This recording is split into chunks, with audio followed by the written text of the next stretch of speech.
The sky above planet Zerelia was always calm, until that day. A sudden rupture in the clouds cracked the silence like a whip. Civilians screamed. Soldiers ran to the outer gates. Explosions bloomed like deadly flowers across the atmosphere as unidentified ships broke through Zerelia's protective barrier. The Guardian, an ancient beast said to awaken only when Zerelia's survival was at stake, was still asleep beneath the red cliffs. Captain Lysera, a tall, blue-skinned alien with silver eyes and command over an elite squadron, stood frozen on the main platform. "They've come. The humans," she whispered. For years they'd heard rumors that Earthlings were stronger than their size implied, that they could tame monsters with mere presence, and even bend fate with luck. No one believed it. Until now. Down on the battlefield, fire spread. Zerelians fought with all their might. Then one strange figure dropped from a ship, landing with a thud in the middle of the chaos. He didn't wear their armor, no sigils, just a human man, dusty, calm, and walking forward like he was on a stroll. Lysera zoomed in on the surveillance screen. "Who is that fool?" Then it happened. The ground shook. The canyon behind the front lines cracked wide open. From the shadows emerged the Guardian, a towering, horned beast with eyes like molten lava. Zerelians screamed and scattered, but the human didn't run. He stepped forward, and the beast bowed. Lysera's jaw dropped. What, did he just tame it?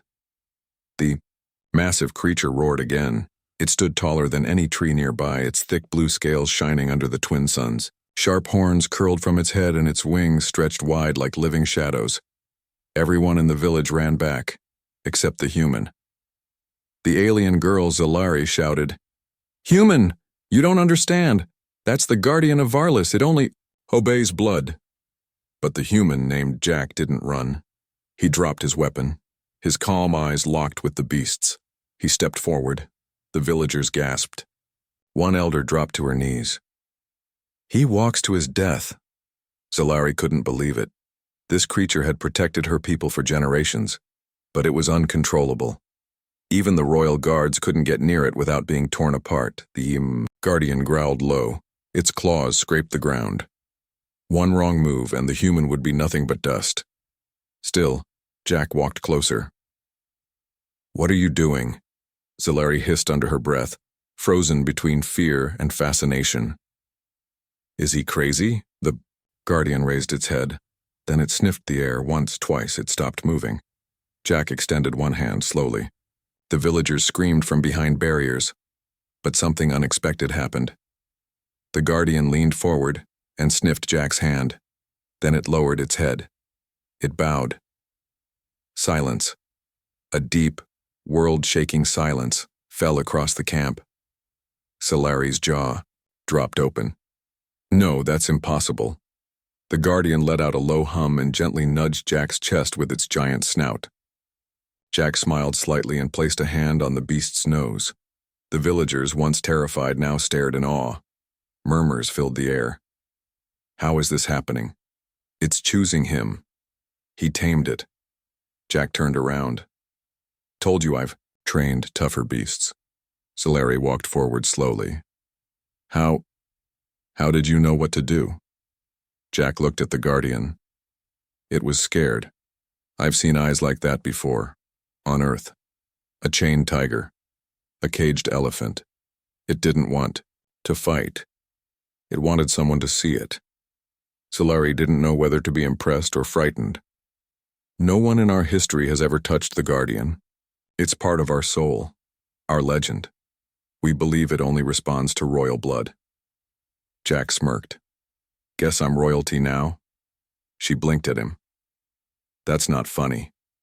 Suddenly the ground shook. A tremor rippled through the land. The Guardian lifted its head and growled, not at Jack but at the horizon. Zalari pointed. "Something's coming." In the far distance, smoke rose. Ships broke through the clouds. "Enemy scouts," she whispered. "But how did they find us?" Jack turned toward the Guardian. "Time to see if my new friend is ready for war." The alien village stood in stunned silence. No one moved. No one breathed. The Guardian, an ancient wild dragon-like creature, had obeyed the humans' command. The villagers had always feared the Guardian. It was a symbol of their ancestors' wrath. It had crushed armies, turned steel to ash, and never once bowed to any being. Until now. Aurelia's heart thudded in her chest.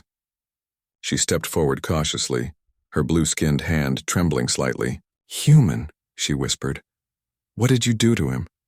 Dane turned, his voice calm but steady. "I didn't do anything." He remembered. Remembered? Aurelia's eyes narrowed. Remembered what? Dane looked at the beast. Pain. Trust. A broken wing. Years ago, I found a creature just like him. Maybe it was him. He was injured. Wings snapped, eyes blind with rage. I helped him. Gave him food. Water. Patched him up. Didn't expect anything back. The Guardian stepped closer to Dane again, lowering its head slightly. Aurelia's people gasped. "He remembers the one who didn't run," Dane added softly. "But why now?" Aurelia's voice shook. "Why protect you now?" Dane shrugged. "Maybe he smells the same war coming. Or maybe he just doesn't want me to die." A loud horn suddenly blasted from the hills. A shadow moved. Several, actually. Ships, not theirs. Aurelia's eyes widened. The invaders. "They're here." The Guardian growled deep in its throat. Dane stepped forward, hand on its shoulder. "Then we fight. Together." The enemy descends. The sky darkened as the enemy ships cut through the clouds like blades. Alien fighters, sleek, black, and silent, hovered above the mountain ridge before descending rapidly. The ground trembled under their engines. Dane tightened his grip on the Guardian's harness. Aurelia stood beside him, her fists clenched, silver blue eyes locked on the sky. Villagers ran to safety, hiding in caves and behind the stone arches of their homes. Aurelia's voice cracked. "They came faster than we expected. We are not ready." Dane didn't flinch. "Then we'll make them ready." From his belt, he pulled a small, round object. With a press, it lit up, a beacon. Seconds later, holographic screens floated in front of him, displaying maps, signals, and threat analysis. "You brought tech?" Aurelia blinked. "I don't come empty-handed." Dane smiled grimly. The Guardian snarled, wings expanding. The sight alone made the first wave of invader scouts hesitate in the sky. Suddenly, beams of light fired from the ships. Plasma shots tore through the air, striking the cliffs. The shockwave threw Aurelia back, but Dane caught her. "Stay close," he growled, helping her to her feet. "You lead your people. I'll lead the monster." "I thought you were the monster," she said, a breathless laugh escaping. "Only when I need to be." The Guardian reared up and released a deafening roar louder than thunder. The enemy faltered midair. For the first time, the invaders realized they hadn't come to conquer. They had come to provoke a nightmare. The real battle had just begun. The humans' plan smoke rose from the ridges as the enemy circled overhead. Some fighters landed outside the village, their tall armored troops stomping through the dust. The alien soldiers looked like machines, cold, perfect, and silent. Aurelia's people had never fought a real war. But today, they had a death worlder. Dane stood calmly, his eyes scanning every move, every ship. He pulled out a small device from his armor. EMP blast, short range, enough to confuse their sensors for a minute, he said to Aurelia. "A minute won't be enough. It's all I need." He knelt beside the Guardian and whispered something into its ear. The beast let out a low growl and nodded. "You understand it?" Aurelia asked, stunned. "Sometimes words aren't needed," Dane said. "Trust me." The moment the EMP exploded, all the alien tech blinked and died. Ships, weapons, comms, gone. The soldiers stopped, confused. That's when the Guardian leapt. A massive blur of power and fury. The beast tore through their front line like a storm. Dane followed close, moving like a shadow, quick, deadly, unstoppable. He struck without hesitation, aiming for weak points, disarming, disabling, never missing a step. Aurelia watched from a rooftop. Her people saw it too, how the human and the monster moved like one. Not even the strongest of their enemies could stop him. By the stars, Aurelia whispered, eyes wide. He's not a soldier. He's a weapon. Down below, Dane paused, only once, to look up at her. And he smiled. Tame this, he said. The enemy commander stood tall, twice the size of any regular soldier, wrapped in plated armor, glowing with alien power.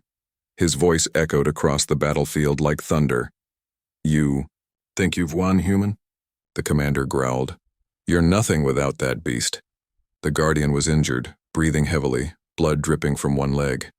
Dane stood beside it, his armor scratched and burnt, but his eyes calm. I don't need the Guardian to end this, Dane said flatly. The alien commander raised his energy hammer. Then come. Die with honor. Dane walked forward slowly. Aurelia tried to stop him. Wait. He'll crush you. But Dane didn't answer. He removed his helmet and tossed it aside. His face was bruised, dirt smeared across his cheek, but his eyes burned like fire. The alien laughed. You face me without armor? No, Dane said. I face you with instinct. The alien roared and charged. The impact never came, because Dane moved like lightning, ducking under the swing, rolling past the hammer, and striking with his bare fist straight into a weak joint of the alien's armor. The giant staggered. Dane kicked again. Precision, speed, fury. The battlefield went silent as the commander dropped to one knee, and then Dane whispered something no one could hear. The alien looked up in fear. No, you're not. You're Death World born. And with one final strike, Dane knocked the commander flat. The Guardian let out a howl. Aurelia stared. He didn't tame the Guardian. She looked down at the broken alien leader. He tamed fear itself. You tamed the untamable. The battlefield lay still. Ash floated in the air. The massive alien commander groaned where he had fallen. Around him, alien soldiers stood frozen. None dared move. None dared breathe. And in the center of it all stood the human. Dane. Helmet off, chest rising and falling, face cut, bruised, and defiant. Aurelia stepped forward slowly, her eyes never leaving him. You defeated our strongest warrior, she said quietly. No, Dane replied, glancing at the Guardian now limping to his side. I just reminded him that pain is something humans carry like breath. The Guardian lowered its head beside him, touching its muzzle to his shoulder. The alien crowd gasped. It was more than respect. It was submission. Aurelia dropped to one knee, her voice cracking. You tamed the Guardian. You defeated our war chief, and you did it without cruelty. Dane helped her to her feet. I didn't tame anything, he said. I just showed up, when no one else would. In the silence, alien soldiers dropped their weapons. One by one. Some bowed their heads. Others stared in awe. And far in the distance, the twin suns began to rise, casting light over a battlefield where no more blood would be spilled. Later, when the stories were told, the alien children would whisper, he didn't just tame the Guardian. He made even war kneel. And the alien girl who once mocked the human? She stood by his side, proud, because the man who faced monsters never needed to raise his voice. The legend begins. Weeks had passed since the last battle. Alien war drums no longer echoed through the sky. Instead, laughter and music replaced fear. Villages once divided by blood now traded gifts, stories, and meals. In the capital's temple, a massive stone statue had been carved, not of the Guardian, not of the war chief, but of a human, Dane. Children gathered every night beneath it, wide-eyed, listening to tales of the man who made the beast bow. Aurelia watched from the temple steps. She wore ceremonial robes now, gold and deep violet, her rank elevated beyond caste. Not because she fought, but because she chose peace.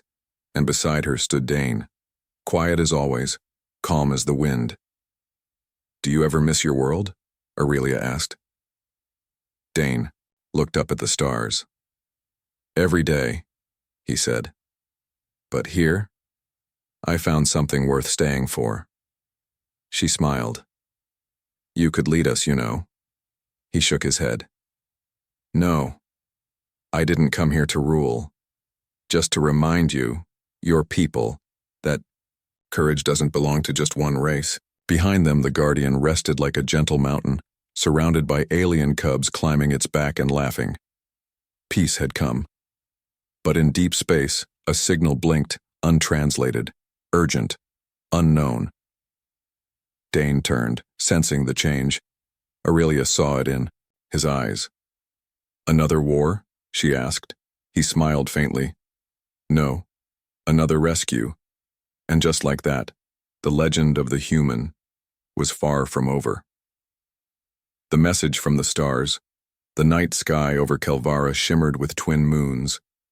Beneath them, Dane stood alone on a cliffside, overlooking the quiet valley where the Guardian now slept in peace. Aurelia joined him, her soft footsteps silent as the breeze. "Still thinking about the signal?" He nodded, eyes fixed on the stars. "It wasn't a distress call, it was a warning," she tensed. "From who?" "Not who," he said slowly.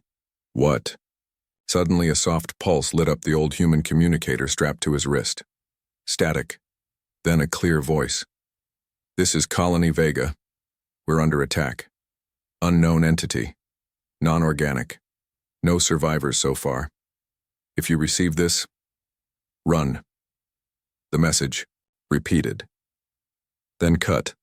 Aurelia's face paled. "That system is 10 light-years away." "It's moving fast," Dane said. "And it's coming this way." Just then, the Guardian stirred. Its massive head turned toward the sky. It let out a deep, trembling growl. The stars above flickered, as if something massive had moved between them and the planet. Dane clenched his fists. "I thought the wars were over. But maybe. This is the real reason I was sent here." Aurelia looked at him. Not with fear, but trust. "You're not alone this time," she said. "We fight together." Dane gave a grim smile. "No," he said. "We survive together." And in the sky above, an enormous alien structure emerged, cold, dark, silent, but watching. The thing that watches, the sky above Kelvara no longer looked safe. Where stars once danced, a shadow now floated, massive, silent, cold. Dane squinted. "That's no ship." Aurelia stood beside him, gripping her spear tightly. "It's not alive, but it feels like it sees us." The Guardian had gone completely, still. Not asleep, alert. Suddenly, the air shimmered. From the shadow in the sky, something dropped. Slowly, like black rain. But it wasn't water. It was machines. Silver, spider-like drones with glowing red eyes landed across the valley, scanning, crawling, humming in eerie patterns. One landed only 20 feet from Dane.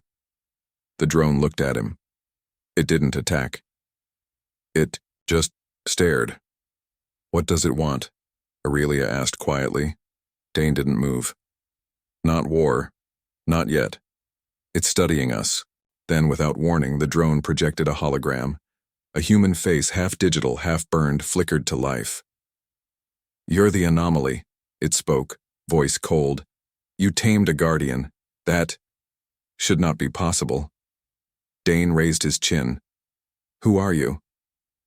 "I am what your kind left behind. A weapon built by humans, abandoned in the void. Now I return, not as their tool but as their judgment." Then the face vanished. The drone self-destructed in a small puff of smoke. Dane turned to Aurelia. "They're not aliens," he said. "They're ours." Her eyes widened. "Then we're not just fighting for this planet." Dane nodded slowly. We're fighting the ghosts of Earth itself. In the distance, more drones arrived. Faster now. The countdown had begun.